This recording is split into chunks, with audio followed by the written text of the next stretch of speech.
জোরে হাততালি। আমার ইউনিটের গর্ব অনিমেষ রায়, এমডিআরটি আজকে। তুমি একটু আশীর্বাদ করে দাও ওকে। সে তো করছো জানি তো। 2025 সালের শুভেচ্ছা প্রত্যেককে। Happy new year to all my agent friend. Happy new year. Happy new year.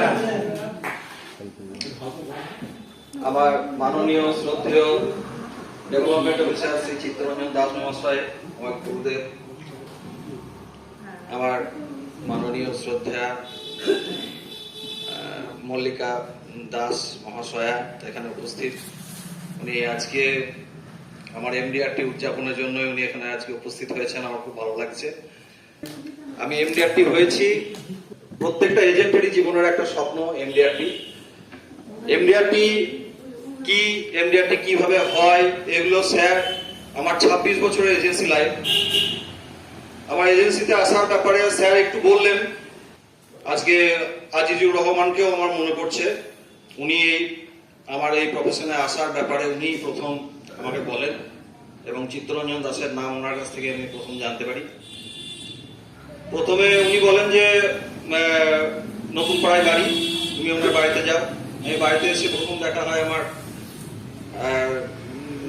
Mallika Das আমার বৌদির সঙ্গে। তো উনি বলেন যে উনি তো বাড়িতে নেই, তুমি অফিসে গিয়ে ওনার সঙ্গে দেখা করো। সিঁড়ি দিয়ে উঠে প্রথমেই গিয়ে স্যারের টেবিল, চিত্তরঞ্জন দাস লেখা, এবং সেখানে দেখলাম একজন সুন্দরী ভদ্রমহিলা বসে আছেন।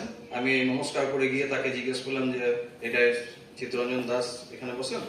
বললে হ্যাঁ আপনি। আমাকে আজিজুর রহমান পাঠিয়েছেন, আমি অনিমেষ রায় এজেন্সি নেওয়ার জন্য এসেছি। তখন উনি বললেন যে হ্যাঁ আমি ওনার অ্যাসিস্ট্যান্ট।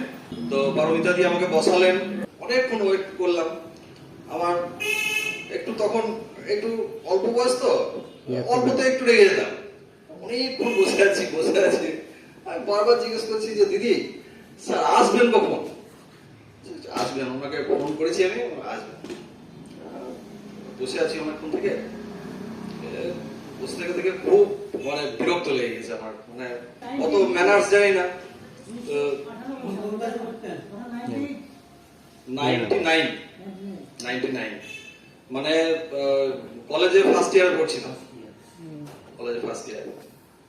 মানে তখন এজেন্সি করতে এসেছিলাম যে বাবাকে যেন আমার টিউশনির মাইনেটা চাইতে না হয়, মানে 600 টাকা ইনকাম হলে আমার হয়ে যাবে, যে টিউশনির বেতনটা দিতে হয় সেটা যেন আমি নিজে ইনকাম করে দিতে পারি, বাবাকে চাইবো না। আমার 18 বছর বয়স হয়ে গেছে, আমি বাবাকে টিউশনির মাইনেটা চাইবো না, নিজের হাত খরচটা যেন নিজে করতে পারি। অনেকক্ষণ পর স্যার ঢুকলেন, ঢোকার পরে স্যার কিন্তু জিজ্ঞেস করলেন যে কে? পারমিতাদি বললো অনিমেষ রায় এজেন্সি নেওয়ার জন্য এসছে। ও বললেন, স্যার কিন্তু কাজ করছেন, কাজ করেই যাচ্ছেন।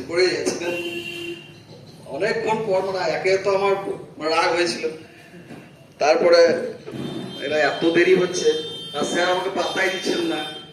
যে আমি উঠে জিজ্ঞেস করলাম, স্যার আমি একটা কথা জিজ্ঞেস করছিলাম। না বলো। হবে কি আমার বলুন, না হয় আমি চলে যাচ্ছি। খুব শান্তভাবে বললাম বসো। আরো রাগ হয়ে গেছে আমার প্রচন্ড।